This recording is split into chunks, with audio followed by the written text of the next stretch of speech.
Great to have both of you with us. We're not going to reveal who you identify Satoshi Nakamoto as. But what I will do here is you have a list of suspects. But that's asking a lot of self-control over journalists. I'm not going to do it. Continue. I will adult. Very recently, the New York Times reporter John Kerry was out with a piece suggesting that Adam Back is Satoshi Nakamoto. I will say that's not who you identify Satoshi Nakamoto as. Walk us through why he is not. You pick who wants to do it. You start, Tyler.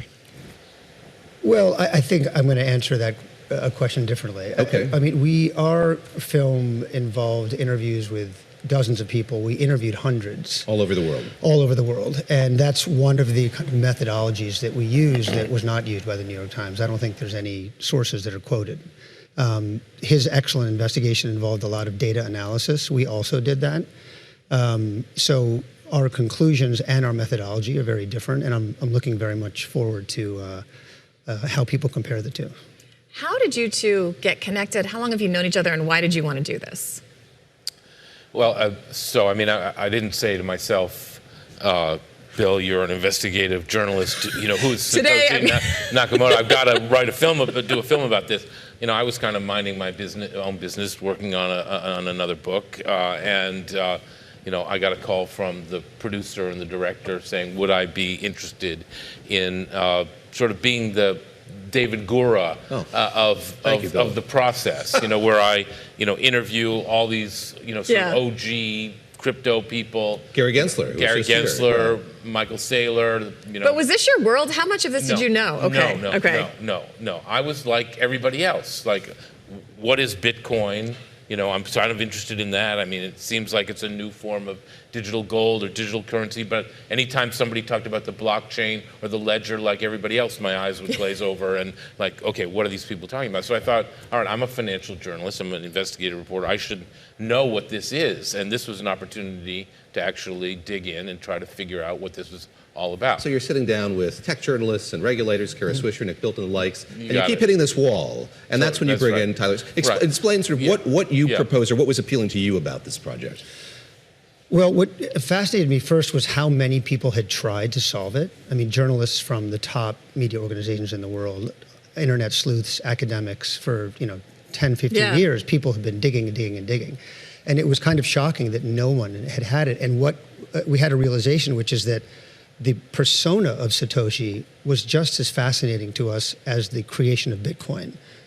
The cult of, not even personality, the cult of this, but the cult of exactly. Who was this person, and what was his or her motives, and where did they come from, and why did they create this? And so while Bill was interviewing people who were using it, I liken it to, imagine we're making a film about F1. Bill is interviewing the drivers of the cars, and I'm interviewing the people who design the cars, the engineers. And so I was able to go back in history and talk to cryptographers. So these are computer scientists who specialize in creating digital systems to allow us to protect our privacy. To create security. And it's a fascinating community. Fascinating. And so I went back and I met people who were studying this and part of this community going back to the 1970s, and how the idea that we need some kind of protection using computer systems against an encroaching surveillance capitalism. This is how they thought of this going all the way back a generation or two. And Bitcoin is in many ways the kind of culmination of that thinking. And That's what was interesting to me. I didn't know that. There's great graphics in this film, but you show kind of like the predecessors of it. There's like a BitGold and a something else, and like the predecessors of the blockchain technology, which is what makes it such a durable product. I think that's right. And what Satoshi did so well was he took all of these, and these aren't necessarily predecessors as much as they were pieces in the building that he was going to build. So he took all these other technologies that had related but incomplete components and assembled them.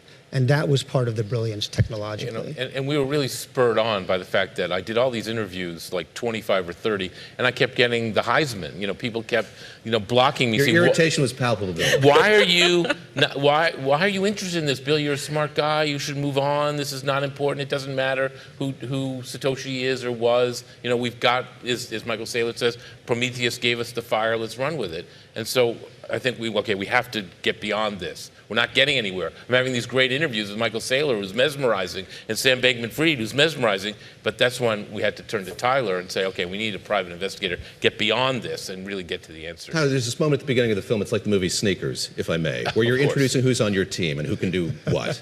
Talk a bit about that. Yes, you're a private investigator, but what resources were you able to bring to bear? Not just you, but this team of experts that you work with. It's a great question. Satoshi lived mostly online.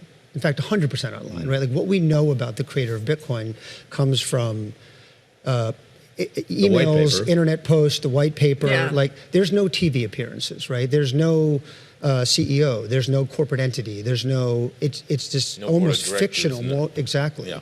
So we had to spend a lot of time going through, data that was not only easy to find, but data that was very difficult to find. So we have a cyber investigations practice, which basically means we're able to find information that other people don't want us to find.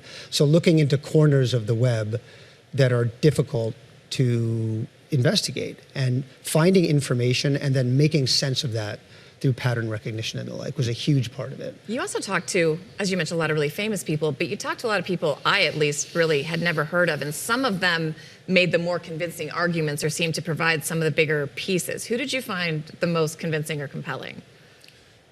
Well, so the cryptographers we interviewed, in other words, computer scientists who make these privacy systems, were startlingly open to talking to us. I mean, Why do you very think that intellectually was? curious. I don't know, because I assumed that we'd get the same answer that Bill got, which is a lot of than you. a lot of slam. Of course, doors. well, we know that. It's true. Most people And are. he's proving it right now on television. But that openness to address the question, like where did Bitcoin come from? Why do we have it? What kind of person would be interested in this? Was wonderful to talk to people. And many of the conversations we had in the film were the result of years of developing relationships with people and a kind of classic journalistic effort of developing rapport with people. I think to some extent they really hadn't been asked before. I mean, Michael Saylor's, Filling up the boat. everywhere, Yeah, right? And backing up the truck, and everybody's talking to him about Bitcoin. But the people you talk to, the people around, the cyberpunk era, they probably hadn't been interviewed as much and had a lot of memories, and they wanted to talk about it, I think. You're asking about this, Bill, and Tyler, going back to the kind of cult of who this person is. Someone tells you this could be dangerous. If this person or these persons are unmasked, it could be dangerous.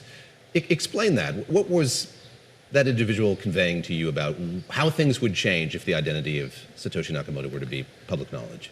I've thought about this a lot. I mean, obviously there was the whole swatting incident, and there have been swatting incidents which are very scary. But I had a feeling after so many of these OG types, the people who had big investors or Wall Street types who were pursuing Bitcoin as an asset class, I don't think they wanted us to figure out who Satoshi was, because what if Satoshi was like a bad guy or somebody we didn't like or did things that weren't great? Then their whole, like Michael Saylor has what, $50 billion invested in Bitcoin? On a given day. On a given day, and it goes up, it goes down, and if Satoshi turned out to be some sort of nefarious character, then maybe the value of that Bitcoin investment would deteriorate dramatically, and so we got a lot of pushback on that. And why do you need to know? It doesn't matter. That's my question. Why does it matter? Why did you guys want to put all Because this? it's one of the greatest mysteries of the 20th and 21st century. In financial mysteries. It's an incredible development. It's an incredible innovation. There's not that much innovation on Wall Street, generally speaking. And to create, a digital currency that, you can use for all sorts of interesting things. And who did it? And the white paper shows up. It's not a mystery. It's not a coincidence that the white paper shows up in the middle of the financial crisis, right? Yeah, I understand when this product was developed, wanting to keep it secret because, there could have been law enforcement action or whatever. But at this point, why wouldn't these people come forward or this person come forward? Do we know why? Well, I don't want to reveal anything, but obviously, I think we do know now. Okay. And when you watch the film, you'll see. All right, we'll leave it there. Yeah.